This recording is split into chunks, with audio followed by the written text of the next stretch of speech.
Okay, let's unpack this. We're staring down a number so immense it's almost hard to wrap your head around. $36 trillion. 36 trillion. Yeah. In fact, as we're talking, it's quickly pushing towards $37 trillion. Right. This isn't some theoretical concept from a textbook. This is the real, live U.S. national debt. It's a figure that's dominating headlines, influencing financial reports, and frankly, sparking a whole lot of discussion. And maybe some anxiety, too. Definitely some concern. Immediately, the big questions jump out at you. How in the world did we accumulate this much debt? Why does this staggering number actually matter, not just in the abstract, but tangibly? Yeah, what's the real-world impact? Exactly. And for you, specifically someone who navigates the world of finance, who thinks about investments, who's planning for their economic future, why should you care about the national debt? What does it mean for your money? What potential impact could it have on your money, your portfolio, and the wider economic landscape you're investing in?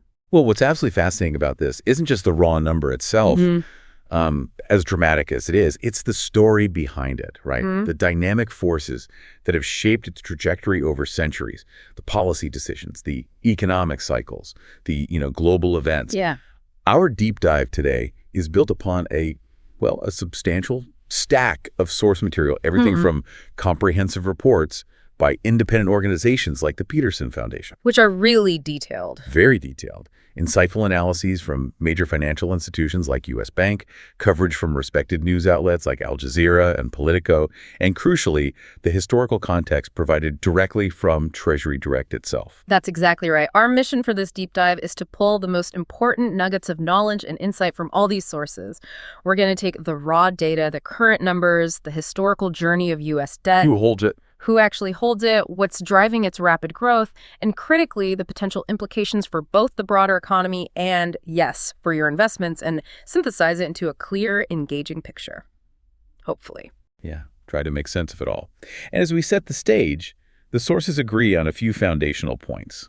That headline number, $36 or $37 trillion total debt, is real and growing fast. Astonishingly fast. Al Jazeera points out it's been increasing by roughly $1 trillion every 3 months recently. $1 trillion every 3 months. Just think about the speed of that accumulation.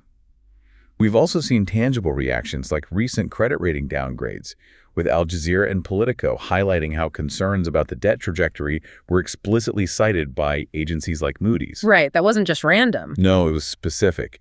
And Politico and U.S. Bank underscore that the ongoing political debates in Washington about spending and taxes aren't just abstract arguments. The outcomes of those debates could significantly impact where this debt number goes next. But here's a critical piece of perspective that comes through in multiple sources: Al Jazeera, U.S. Bank, the Peterson Foundation, and Stortl Capital Management.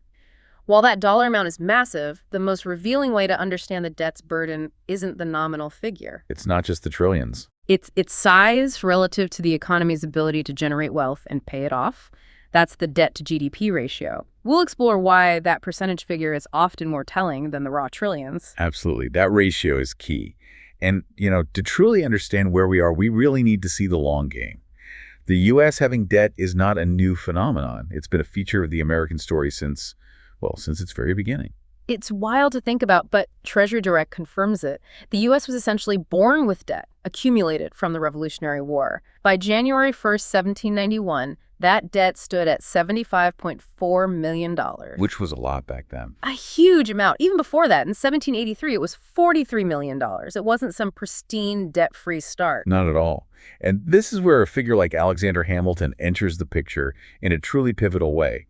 As the first Secretary of the Treasury, he wasn't just managing the debt, he was designing the financial architecture of a new nation. A huge undertaking. His view, which was pretty radical at the time, was that a national debt, if managed responsibly and if it is not excessive, could actually be a national blessing. A blessing? That sounds counterintuitive. Well, he saw it as essential to establishing good credit and credibility for the new federal government. Yeah. How do you prove you're trustworthy if you don't borrow and pay back? Okay, that makes sense. He really was thinking long-term. Treasury Direct details his push for the federal government to assume the debts of the states, a very controversial move back then. Hugely controversial. And then issue federal bonds to consolidate it all. And it created some fascinating early opportunities for savvy investors. Oh, yeah. They mentioned this almost legendary example of a bond that might have traded for around $15 in 1786. But after Hamilton's plan was enacted and the federal government issued replacement bonds, that same underlying investment could be sold for $121.50 by 1792. Wow. That's a massive return. A massive return, fundamentally enabled by the government's approach to structuring and guaranteeing its debt. It showed the power of federal backing. That early system, designed by Hamilton, really did help establish the government's creditworthiness. But the desire to pay down debt was also a strong impulse early on. Treasury Secretary Albert Gallatin, serving under Thomas Jefferson, made debt reduction a top priority. And he had some success. He did. He managed to get the national debt down to $45.2 million by 1811. Which brings us to a truly unique historical moment mentioned by Treasury Direct, the only time the U.S. debt reached zero. Zero. It actually happened, January 1835, under President Andrew Jackson. He was famously distrustful of banks and centralized finance, wasn't he? Very much so. He dismantled the second bank of the U.S., and remarkably, this period of, let's call it fiscal discipline, led to a surplus. In 1835, a $17.9 million surplus was actually more than the total government expenses for the entire year. More than the expenses? That's incredible. It was a brief but striding era of being debt-free. A historical anomaly, certainly. Because it didn't last long, did it? No. Debt quickly began to climb again, primarily driven by conflicts. The War of 1812 pushed debt from that $45.2 million mark up to $119.2 million. And then the Civil War. Oh, the Civil War caused an explosion in debt. It was just $65 million in 1860, but ballooned to $2.7 billion afterwards. Abraham Lincoln himself spoke of the terrible cost and national debt and taxation unprecedented. The scale must have been shocking. It forced a complete overhaul of federal finance, leading to foundational acts like the Legal Tender Act and the National Bank Act. They had to invent new ways to manage money on that scale. And global conflicts continued to be massive drivers after that. Absolutely. World War I saw the debt rise to around $22 billion. But World War II was on a scale we hadn't seen before, jumping from $51 billion in 1940 to a staggering $260 billion after the war. Just astronomical numbers for the time. Yeah, and Treasury Direct shares quotes from FDR's radio addresses, underscoring the total national mobilization required, financially as well as otherwise. This era also saw the invention of savings bonds. Right, getting everyday people involved. Exactly, making it easy for average Americans to lend money to the government, which actually played a role in paying down nearly $50 billion of that war debt afterwards. So after World War II, did things change? Yeah, there was a significant shift in prevailing fiscal theory.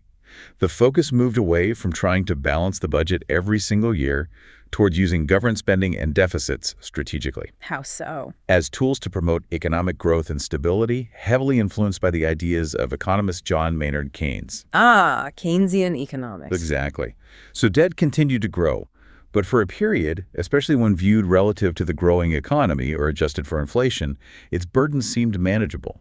That held largely true until the 1980s. Ah, the 80s.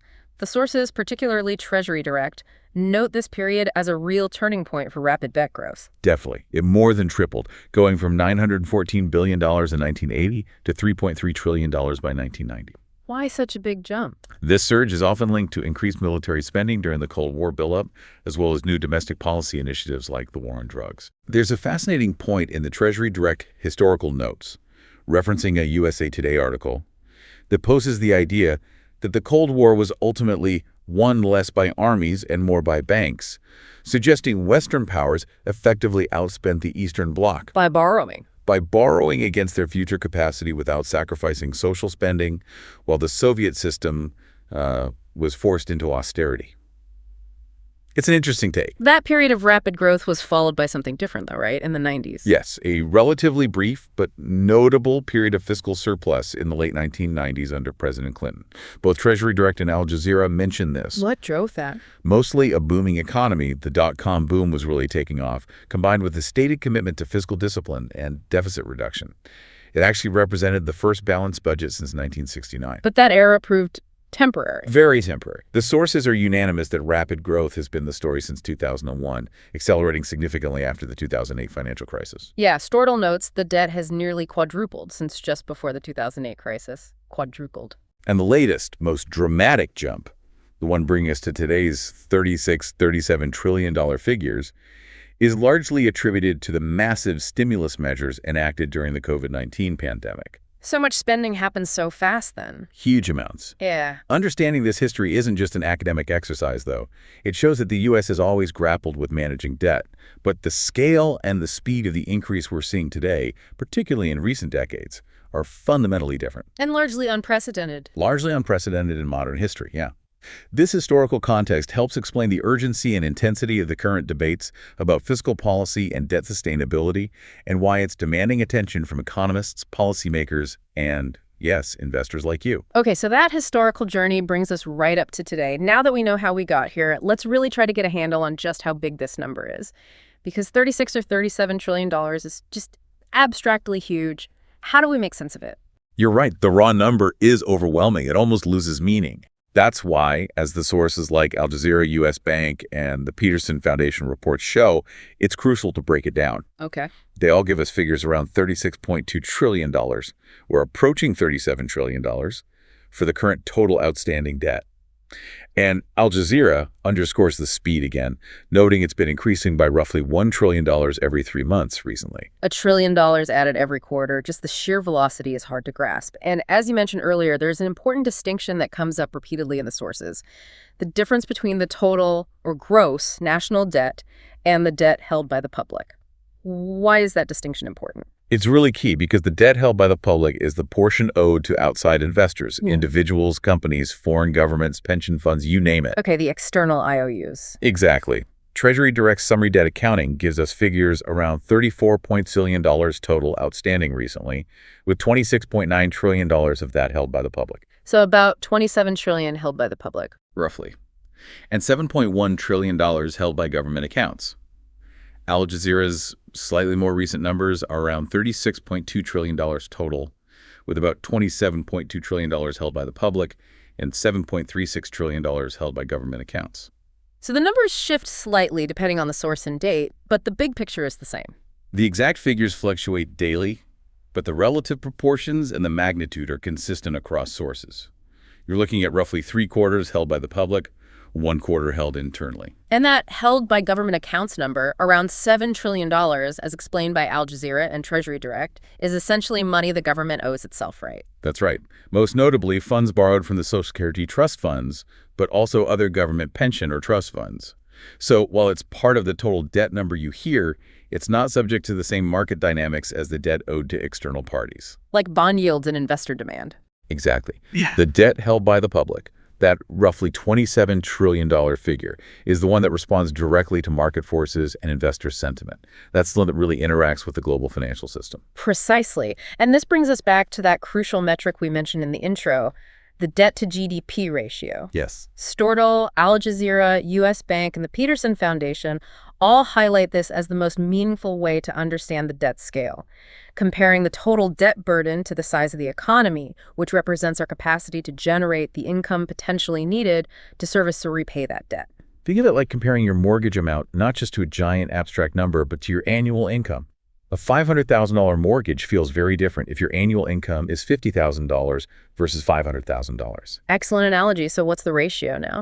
Well, Al Jazeera states the total debt, including intergovernmental, is around 122% of GDP currently. Wow, over 100% of the entire economy's annual output. Yeah. If we exclude the intergovernmental debt, the debt held by the public is closer to 95% of GDP. They also note the total debt to GDP ratio hit a pandemic peak of 133% in 2020. And U.S. Bank and the Peterson Foundation focusing on that publicly held debt figure. They project this figure will be around 100% of GDP by the end of 2025, right around that 1-to-1 mark. 100% of GDP for the publicly held debt alone. When you compare that to historical peaks, as the Peterson Foundation reports do, that number is approaching the levels we saw during World War II. Right, which was an existential fight requiring total national mobilization, a completely different context. And the projected trajectory from analyses like the Peterson Foundation's, based on CBO projections and EY analysis, that's where it gets really concerning for many people. Yeah, that's the scary part. If current laws remain unchanged, the debt held by the public is projected to rise from around 100% of GDP in 2025 to 117% by 2035. And the models show that climb continues aggressively after that. Oh yeah. The EY analysis estimates it could reach 156% by 2055 and a truly eye-watering 206% of GDP by 2075. 200%. Double the size of the economy. And the Peterson Foundation emphasizes that these projections don't even account for the potential impact of extending the 2017 tax cuts without finding ways to pay for them. Which is a big political debate right now. Exactly. Doing that would push these already high numbers even higher. So yes, the dollar amount is a headline number, but the debt to GDP ratio is the crucial metric that puts it in economic context. And the projected path of that ratio is what sounds alarms for many, highlighting that this isn't just about today's number, but the potentially unsustainable trajectory we appear to be on under current policies. And that trajectory is a direct result of running annual budget deficits, year after year. Exactly. Stortl and Al Jazeera clearly explain that the total national debt increases year after year because the government consistently spends more money than it collects in taxes and other revenues. That annual shortfall is the budget deficit. Simple math, really. Spending minus revenue equals deficit. The rare instances when revenue exceeds spending result in a budget surplus, which Al Jazeera reminds us we last experienced briefly in the late 1990s. Feels like a long time ago now. Doesn't it? The current deficit is substantial. Stortl pegs it around 6% of GDP. Which is quite high for a period without a major war or recession. The Peterson Foundation reports it's projected to be $1.9 trillion in 2025.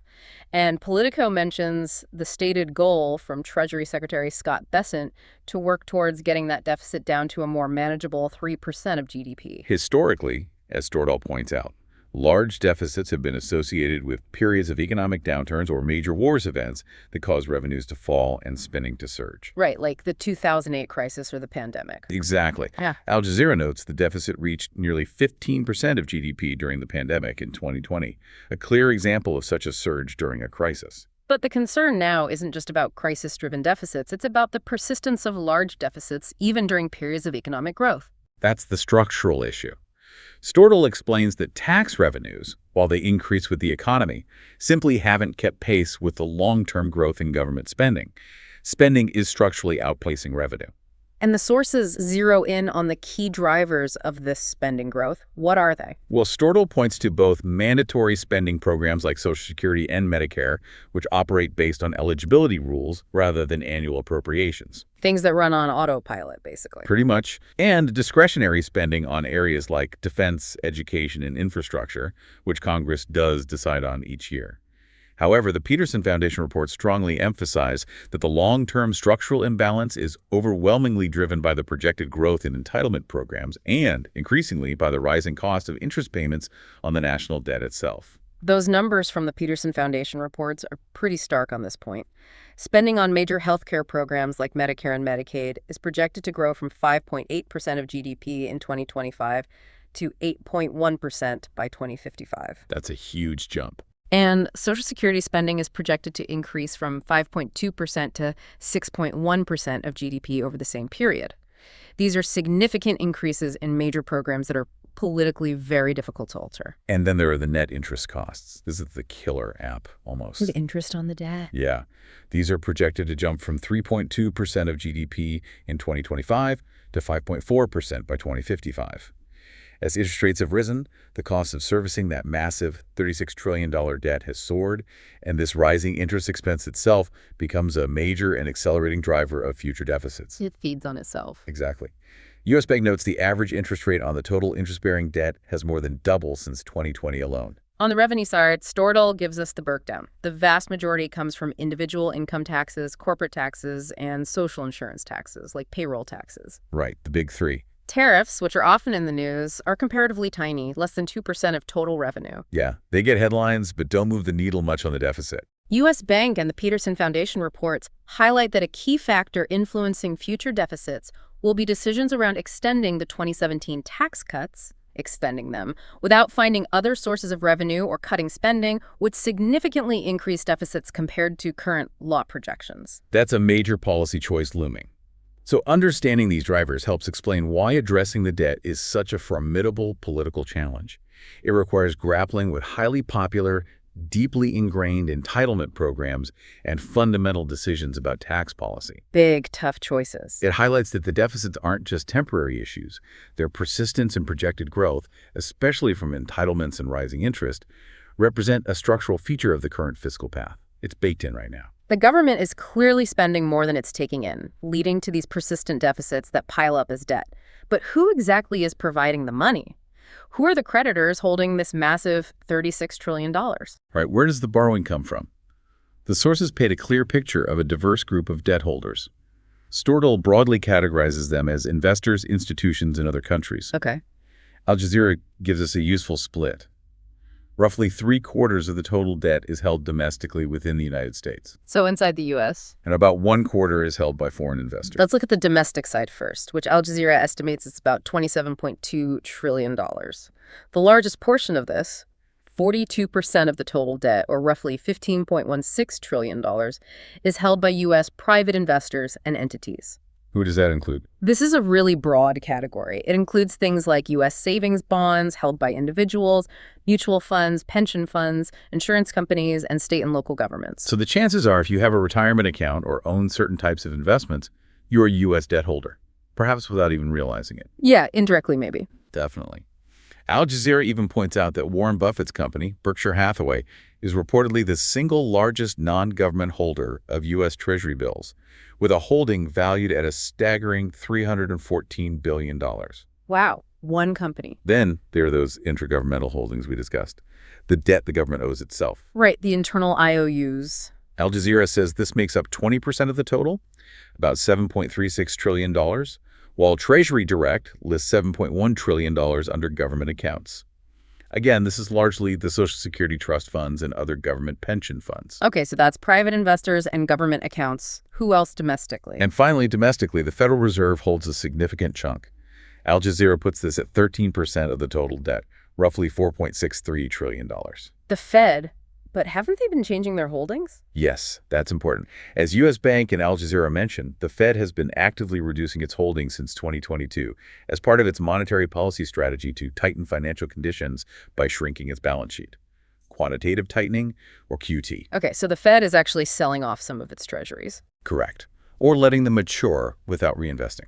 Okay, that covers the roughly 75% held inside the U.S. Now, the 25% held by foreign entities, which Al Jazeera values at around $9.05 trillion. Has that foreign share changed much over time? It has increased dramatically over decades. Al Jazeera notes that foreign holdings have increased five-fold over the past 50 years, growing from just 5% of the total debt in 1970 to the 25% we see today. Wow, from 5% to 25%. That's a big shift. And who are the biggest foreign creditors now? According to Al Jazeera's latest figures, Japan is the largest single holder with $1.13 trillion. Okay, Japan at number 1. The United Kingdom recently surpassed China to become the second largest, holding $779.3 billion. China is now the third largest at $765.4 billion. Interesting that the UK overtook China. Yeah, and it's noteworthy that Al Jazeera highlights China's holdings have actually declined to their lowest levels since 2009. Why is that? It's often seen as reflecting diversification efforts by China, maybe moving away from the dollar somewhat, and perhaps related to ongoing trade tensions with the U.S. Any other surprising names on the list of foreign holders? Well, Al Jazeera points out the Cayman Islands are a significant holder, with $455.3 billion. Caymans? That sounds like. Yeah, given its status as a tax haven, this holding is often seen as representing investments routed through the islands by investors elsewhere rather than originating there. Canada is also a notable holder at $426.2 billion. So why do these foreign countries and international investors buy such vast amounts of U.S. debt? What's the appeal? Why lend money to the U.S.? Well, Al Jazeera explains that U.S. treasuries are traditionally seen as one of the safest, most stable investments in the world. They're like the gold standard almost. The risk-free asset, they call it. Exactly. Foreign central banks and governments buy them primarily to hold as foreign currency reserves, a stable store of value. They also help manage exchange rates and provide reliable interest income. Stordahl emphasizes that despite the challenges and the rising debt, U.S. debt is still the global benchmark for a stable, low-risk asset. That makes sense. But U.S. Bank highlights a potentially important shift happening now. with the Federal Reserve actively selling off some of its holdings, QT, and some foreign buyers, like China, reducing their exposure, who is stepping in to buy the massive volume of new debt being issued. Because someone has to buy it. Someone has to. U.S. Bank notes that individual investors and mutual funds are taking on a larger role as buyers. So maybe more people like you, indirectly. And does that shift matter? It could. U.S. Bank suggests this dynamic might contribute to upward pressure on interest rates for government borrowing.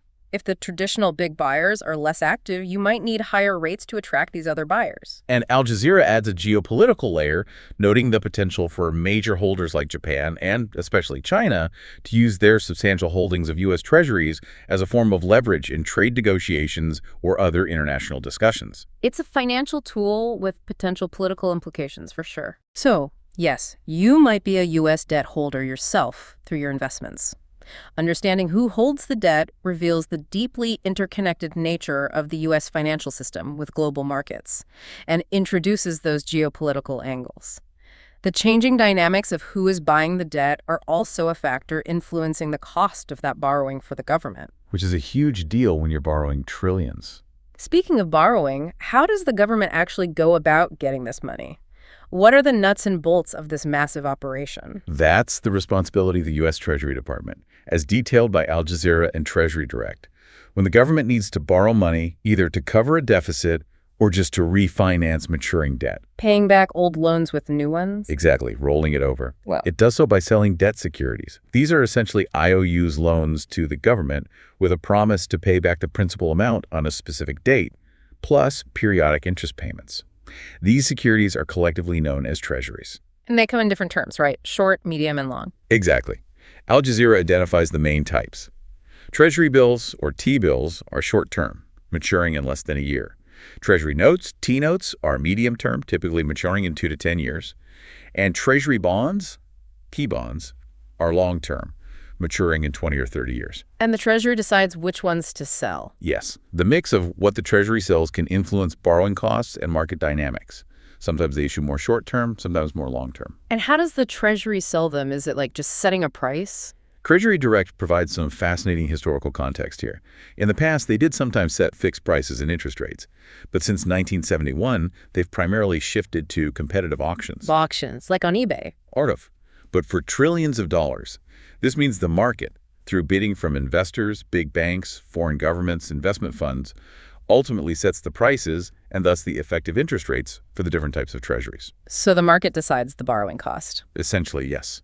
This auction system ensures that each offering is sold efficiently at a market-determined price. And the scale of these auctions is immense. It truly is. Treasury Direct notes the Treasury conducts over 425 separate debt sales by auction every single year. More than one a day on average. Yeah. This constant activity isn't just to fund new deficits. A huge portion is dedicated to refinancing maturing debt, borrowing new money to pay back old debt. They note the Treasury funds about $22 trillion in debt operations annually, which includes all those rollovers. $22 trillion in operations. That's mind-bending. U.S. Bank gives recent estimates, highlighting the Treasury's anticipation of borrowing $815 billion in the first quarter of 2025 and another $123 billion in the second quarter, specifically by issuing new privately held marketable debt, meaning beyond what's needed for rollovers. So new borrowing on top of the refinancing. And the Peterson Foundation, citing an IMF warning, points out that the Treasury has recently increased the proportion of those short-term T-bills it's issuing. Right. This can be cheaper in the short run because short-term rates are sometimes lower, but it means they have to come back to the market more often to refinance, which carries its own risks. Now, tied into this borrowing process is the concept of the debt ceiling. We hear about this all the time in the news. Ah, yes, the debt ceiling drama. Al Jazeera defines this as a limit set by Congress on the total amount of money the federal government can borrow to pay existing legal obligations. Existing obligations, that's key. It's a political mechanism that requires Congress to authorize the government to continue paying for spending that Congress has already approved in the past through appropriations bills and entitlement laws. So it's not about authorizing new spending, but enabling the borrowing needed to pay for spending that's already baked into law. It seems odd. It's a uniquely American political construct, let's say. And as Al Jazeera and Treasury Direct both emphasize, this limit has been raised, suspended, or changed 78 times since 1960. 78 times. It always gets raised eventually. Treasury Direct notes that the ceiling is routinely raised by new laws because the alternative, defaulting on obligations, failing to pay bondholders or Social Security recipients, would be catastrophic for the U.S. and global economy. They give the example of the Temporary Debt Limit Extension Act, suspending the limit for a period in 2015. And U.S. Bank mentions Congress approving a $4 trillion increase to the limit in a recent reconciliation bill, showing the magnitude of these adjustments. Just huge numbers involved. Managing the scale of borrowing and debt also involves a significant amount of technology. And Treasury Direct provides some interesting historical context on this evolution. From paper to computers. Exactly. From shifting away from physical paper certificates to electronic book entry accounting way back in 1968 to creating systems like Legacy Treasury Direct in 1986 for direct electronic purchases, leading up to the public launch of the online Treasury Direct portal in 2002. So you could buy treasuries online. Yes. They even mention early computers used for debt management, like the Great Brain Datamatic Model 1000 in the 1950s and 60s, through various mainframes over the decades. It highlights how technology has been absolutely essential to handling the increasing volume and complexity of tracking and managing the debt. You couldn't do it with paper ledgers today. Not a chance. Today, of course, it relies on state-of-the-art systems. This technological journey itself underscores the sheer scale of operations required just to keep track of and manage this debt. It's a massive plumbing system underneath the economy. Okay, so we've charted the history, sized up the numbers, identified the drivers, met the creditors, and peeked under the hood of how the government borrows. Now for the question we flagged at the beginning, and the one likely most pressing for you, our listener. Does this national debt actually matter for you as an investor? Right. The bottom line question. This is where we really need to synthesize the different perspectives found in the sources, because it's not a simple yes or no answer, and there are quite a few nuances. Stordahl Capital Management offers a crucial starting point here. They strongly advise distinguishing between your personal views as a citizen on government spending and taxation. How you feel about it politically. Exactly. And the objective impact of the debt on markets in your investment portfolio. They caution against letting personal political reactions drive investment decisions, suggesting it often leads to overreacting at the expense of long-term plans. That separation is really important. Don't trade based on headlines alone. So let's look at the arguments presented in the sources about the potential negative impacts of this rising debt. What are the concerns investors should be aware of? Okay. Several sources indicate that the sheer size and trajectory of the debt have already fueled concerns among investors and economists. U.S. Bank and Politico specifically point to the bond market as the arena where this concern is most likely to manifest and where investors can send signals. The bond vigilantes, they used to call them. Something like that. Politico describes investors already sending a gentle warning to Congress through the bond market, basically demanding higher interest rates. And U.S. Bank analysts note that if bond yields rise significantly due to debt concerns, it makes bonds a more attractive investment relative to stocks. Right. Higher yield, same low-risk perception. Which could potentially put downward pressure on the stock market. Stordahl also suggests that in the future, persistent rapid debt growth could make U.S. Treasuries less appealing compared to other potential investments globally. People might look elsewhere. And in a more extreme scenario, Stordahl raises the possibility, while noting it's not imminent or likely today, this is a long-term risk that surging debt could eventually hamper the government's ability to roll over its debt smoothly. Like finding enough buyers. Yeah, potentially leading to skyrocketing interest rates, a weakening of the dollar's status as the global reserve currency, and the U.S. losing its prominent position in the global economy. It's presented as a long-term risk to be aware of, not a short-term forecast. The what-if scenario. A more immediate concern highlighted by Politico and U.S. Bank is the increasing portion of tax dollars that must go towards simply paying interest on the debt. Yeah, that's happening right now. As U.S. Bank notes, the average interest rate on the debt has more than doubled since 2020. The Peterson Foundation reports underline that rising interest rates cause higher debt service costs, creating a kind of vicious cycle that compounds fiscal pressures. More debt means more interest, which means more borrowing. Exactly. Stordahl even references a government projection showing interest payments alone potentially rising to $1.71 trillion annually within 10 years. $1.7 trillion just on interest. That's money that can't be spent on other priorities like infrastructure or defense or returned through lower taxes. It just goes to service past borrowing. The Peterson Foundation reports also delve into the concept of crowding out, which we touched on earlier. Can you explain that again? Sure. This is the idea that when the government needs to borrow such massive amounts of capital, its demand for that capital in financial markets competes with the private sector's demand for capital needed for productive investments, building factories, developing new technologies, expanding businesses. So the government is soaking up the available money. Essentially, yeah. This competition, driven by government borrowing, can lead to higher interest rates for everyone and reduces the amount of capital available for private investment, potentially slowing long-term economic growth. Less fuel for the private engine. And as we'll explore further, analyses like the Peterson Foundation Yesterday Report project that this rising debt could lead to significant economic damage, impacting things like GDP, jobs, private investment, and wages. Right. Politico mentions that the recent Moody's credit rating downgrade, citing debt concerns, focused minds in Washington and among investors. It got people's attention. It did. And that investors are clearly demanding higher returns to lend to the U.S. Treasury now. U.S. Bank agrees markets are aware, but perhaps not fully priced for the long-term implications yet. Okay, those are the concerns and potential negative impacts. A pretty sobering list. But the sources also provide some compelling reasons for investors not to panic, or at least to understand why the predicted catastrophe hasn't materialized yet. Right, it's not all doom and gloom in the analysis. Storedell, importantly, points out that markets have generated strong returns over the past 2 economic cycles, despite steadily rising debt levels. So rising debt hasn't equaled falling markets historically. Not necessarily. This historical performance serves as a reminder that debt isn't the only factor driving market returns. Lots of other things matter too. Innovation, global growth, corporate profits. They also note that historically, budget deficits often improve organically as the economy stabilizes and grows, even if they don't turn into surpluses. The denominator, GDP growth. And a fundamental point, reiterated by Storedell and Politico, is that U.S. debt securities are still considered the global standard for stable, low-risk assets. The safe harbor. Even with all the debt. Yes, Storedell highlights that paradoxically, during times of global economic distress or uncertainty, investors and even other governments often rush into U.S. treasuries as a safe haven, viewing them as the most secure place to park capital. That seems backwards. It does. They cite the example of the 2011 credit downgrade.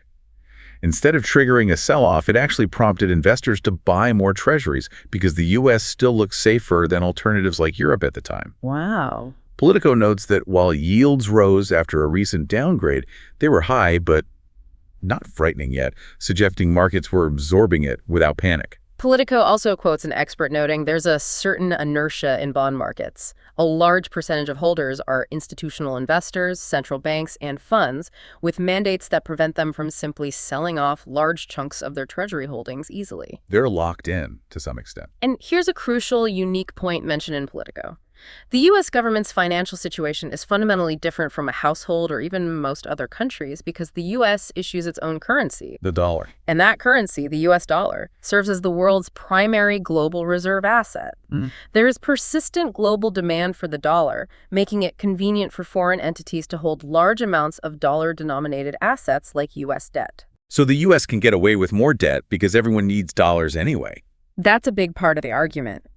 This unique status allows the U.S. to run higher deficits and accumulate more debt relative to its economy than other countries might be able to. U.S. Bank quotes their expert, Bill Merz, saying that the government's debt is manageable today, emphasizing that the core issue isn't the current level itself, but the ability to sustain rising debt levels over the long term.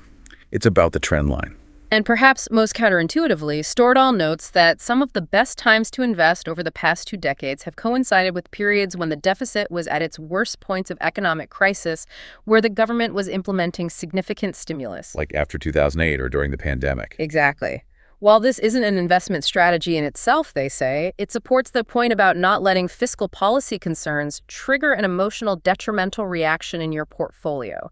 Don't panic sell based on deficit numbers. So it's a really complex picture for investors. You have these very real potential long-term headwinds and structural risks associated with rising debt. The crowding out, the interest costs. And we are seeing signals of concern in the bond market.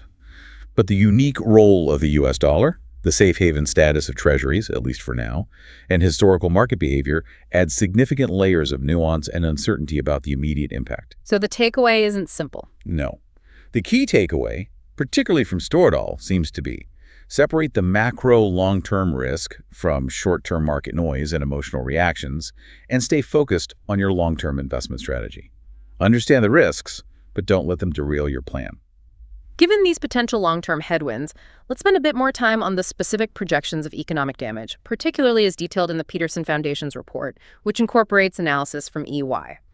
This analysis attempts to quantify the macroeconomic impacts on the U.S. economy if the projected increase in federal debt held by the public under current law actually occurs. Right, this gets into the what if this continues scenario. The report focuses specifically on that trajectory, where publicly held debt rises from around 100% of GDP in 2025 towards that 200% mark by 2075, assuming current policies continue. And they use an economic model? Yes, one that's designed to be similar to those used by official government scorekeepers, like the Congressional Budget Office, CBO, and the Treasury Department. They try to use standard tools. And what's a key assumption they make? A really key assumption in their benchmark scenario, which significantly influences the results, is that each percentage point increase in the debt-to-GDP ratio leads to an increase of 2 basis points. That's 15.02% in interest rates across the economy. Okay, so higher debt means higher interest rates for everyone. Why? They note this assumption is supported by academic literature, reflecting the idea that increased supply of government bonds requires higher rates to attract buyers, and also that government borrowing competes for capital with private borrowers, driving up the cost of capital for everyone. That crowding out effect again. Does the report acknowledge that this is an assumption? Oh, yes. They note that results are sensitive to this assumption and also model a scenario with only a 1 basis point increase, which shows smaller but still significant negative impacts. So they test the sensitivity. So based on this model and its assumptions, what are the specific findings regarding potential economic damage relative to a hypothetical baseline where the debt-to-GDP ratio is stabilized at 100%? What does the economy look like? Well, the projections paint a picture of a significantly smaller future economy than would otherwise be possible. They estimate a reduction in the size of the U.S. economy, measured by GDP, relative to that stabilized debt baseline. How much smaller? $340 billion smaller in 2035, $1.1 trillion smaller in 2055, and a substantial $1.8 trillion smaller in 2075. These figures are presented in constant 2026 dollars to provide a comparable measure over time. So real economic output lost. And this reduction in overall economic output translates directly to potential impacts on individuals, right? Lower GDP means less income overall. Exactly. The analysis projects a reduction in income per person relative to that stabilized debt baseline. $1,000 lower per person in 10 years by 2035, $3,240 lower in 30 years by 2055, and $5,210 lower in 50 years by 2075. These are meaningful amounts of lost potential income over a lifetime. Wow. And what about jobs? The report also projects a direct impact on the job market. Relative to the baseline, they estimate a reduction of 1.2 million jobs across the U.S. economy in 2035, growing to 2.7 million fewer jobs in 2055 and 3.6 million fewer jobs in 2075. Again, these figures are scaled to the size of the 2026 economy for comparison. Fewer jobs mean reduced opportunity and potentially increased unemployment over the long term compared to a different fiscal path. That's the implication. A primary mechanism driving these negative impacts is the reduction in private investment, which goes back to that crowding out effect we discussed. Less money for businesses to invest. Right. The report projects private investment will be reduced by 13.6% in 2035, 17.1% in 2055, and 21.6% in 2075 relative to the baseline. Less private investment means slower growth in productivity, innovation, and the capital stock that supports economic activity and job creation. And all these factors, slower GDP growth, less investment, competition for capital, they must impact wages too? They do. The analysis estimates a reduction in the average wage rate, the pay per hour relative to the baseline. 0.6% lower in 2035, 3.0% lower in 2055, and 5.3% lower in 2075. Why lower wages? This is linked to slower growth in labor productivity, because there's less investment per worker and higher capital costs for businesses squeezing profits. While it's the wage rate over a career, these percentage differences can add up to a significant impact on total lifetime earnings. Now, the report does include important caveats, doesn't it? These are just projections. Absolutely. These are projections based on a specific model and assumptions. They don't assume a sudden fiscal crisis or market panic, which could make things much worse. They also note that if interest rates are more sensitive to debt increases than assumed, the negative economic impacts could be even larger. And of course, economic models are simplifications of complex reality. But despite the modeling limitation, Despite those limitations, these projections from the EY analysis for the Peterson Foundation provide a powerful illustration of the so what behind the high debt numbers. They translate an abstract fiscal trajectory into concrete, quantifiable negative impacts on the future economy, hitting GDP, jobs, investment. and ultimately the potential income and earning power of individuals like you, the listener. It presents a clear argument that there are real economic consequences projected if the current debt path isn't altered. It's a warning sign. So if analyses are projecting these kinds of long-term negative impacts, how are investors and markets actually signaling their awareness or concern right now? Are we seeing signs? What should we be watching for? Politico touches on this directly, noting that some policymakers believe the bond market is ultimately the ultimate arbiter, the force that will eventually compel Congress to act on the debt if it becomes disruptive enough. The market forces their hand. That's the theory. And Politico argues that investors are indeed sending a warning, though perhaps still a gentle one at this point, through the bond market. How so? They described a new level of focus and concern among investors regarding the sheer volume of debt the Treasury needs to issue. Politico notes that investors are requiring a more attractive return, meaning higher interest rates or lower prices on bonds, to lend money to the U.S. Treasury. Demanding more compensation for the perceived risk or supply. Exactly. They point to the recent rise in yields for longer-term bonds, like the 20-year and 30-year Treasuries, which has pushed above 5% recently. While Politico characterizes these yields as high, they add, not frightening yet, suggesting it's not a full-blown panic signal, more like a murmur than a scream. Politico also discusses what they call an unstable equilibrium in the markets. What does that mean? It means investors have been hesitant to push yields dramatically higher, perhaps because they've been burned by previous policy shifts, or maybe they believe policymakers will eventually act before things get truly out of hand. However, a more painful signal, Like what? like a sharp, pronounced jump in yields, a failed auction where the Treasury struggles to sell its debt, or a significant credit event could potentially happen without much warning, disrupting this fragile equilibrium. Things could change fast. U.S. bank analysts also connect the recent upturn in long-term yields partly to concerns about the deficit and future debt issuance. Right, they reiterate how higher interest rates significantly increase the government's cost of servicing its existing debt, noting again that the average rate on total interest-bearing debt has more than doubled since 2020 to 3.28% by the end of 2024. That bites. And U.S. Bank highlights the potential ripple effect on other markets, like stocks. Yes. If Treasury yields continue to rise and become more attractive, it could lead investors to shift capital away from stocks and towards fixed income, potentially negatively impacting the stock market. The competition for capital again? But they add a caveat. Yes. They temper this by quoting their expert, saying that for now the debt is not a problem until the bond market deems it a problem, suggesting the market reaction, while visible, isn't yet at a crisis point. The market hasn't fully rendered its verdict yet. The debate around the safe haven status of U.S. debt is relevant here, too. Is it still the ultimate safe place? It's a key question. While sources like Storedall and Politico argue it remains the default safe haven, particularly during global uncertainty, other perspectives suggest investors might be exploring alternatives. Like what? A source cited as U.S. debt crisis points to the significant increase in central bank gold buying globally in 2024 at 1,180 tons as potentially indicative of a move towards alternative safe havens, maybe diversifying away from the dollar. And the dollar's value itself.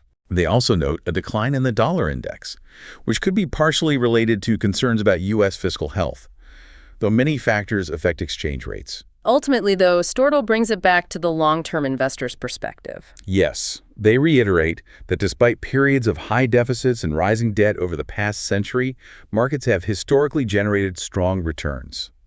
Their core advice remains consistent. Avoid making drastic, emotional changes to your portfolio based solely on fiscal policy headlines. Stay the course, basically. Stay focused on your long-term investment objectives and asset allocation. U.S. Bank's expert Bill Merz adds that while the debt is manageable today, the concern lies in the ability to sustain these rising levels over time. And crucially, the sooner policymakers address the structural drivers of the debt, the less painful the necessary adjustments are likely to be. Kicking the can makes the problem bigger. So this section directly addresses the investment angle.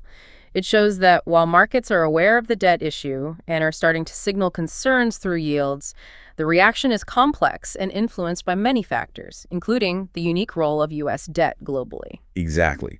The takeaway for you is not necessarily to panic, but to be informed about the potential long-term headwinds and market signals while grounding your investment decisions in your own long-term plan rather than short-term fiscal anxiety.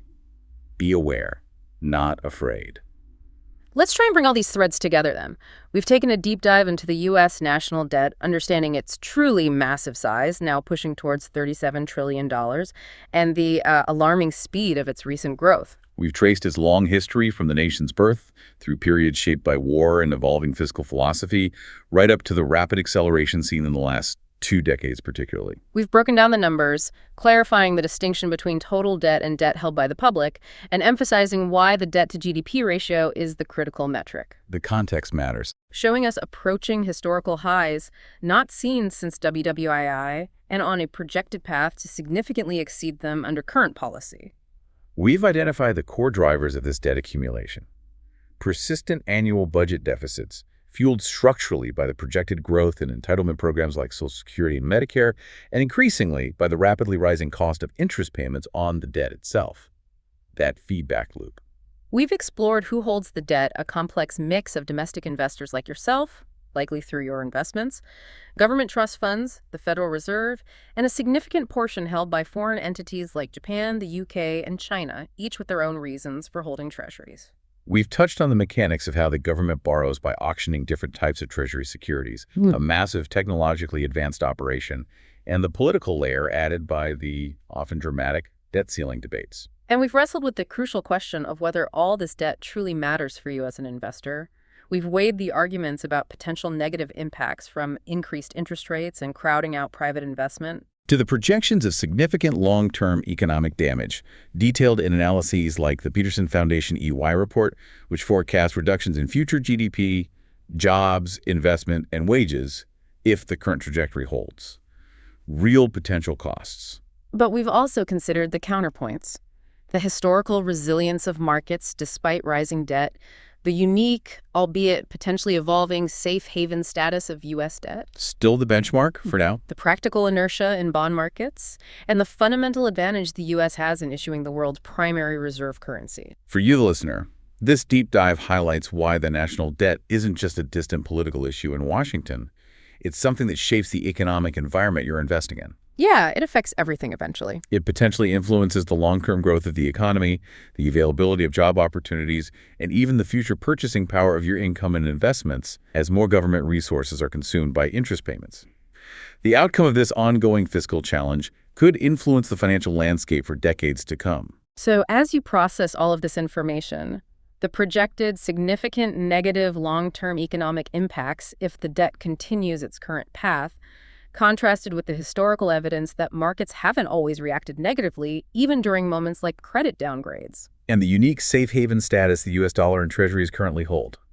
Here's a final thought to consider. How might that unique safe haven status truly evolve in the face of this unprecedented volume and trajectory of debt? That's the multi-trillion-dollar question, isn't it? Could there be a threshold, a point where the sheer scale or speed of the debt accumulation fundamentally challenges the dollar's role or the global attractiveness of treasuries in a way we haven't witnessed before? When does the market finally say enough? What specific signs, beyond the gentle warnings we see today, might truly signal that foundational shift?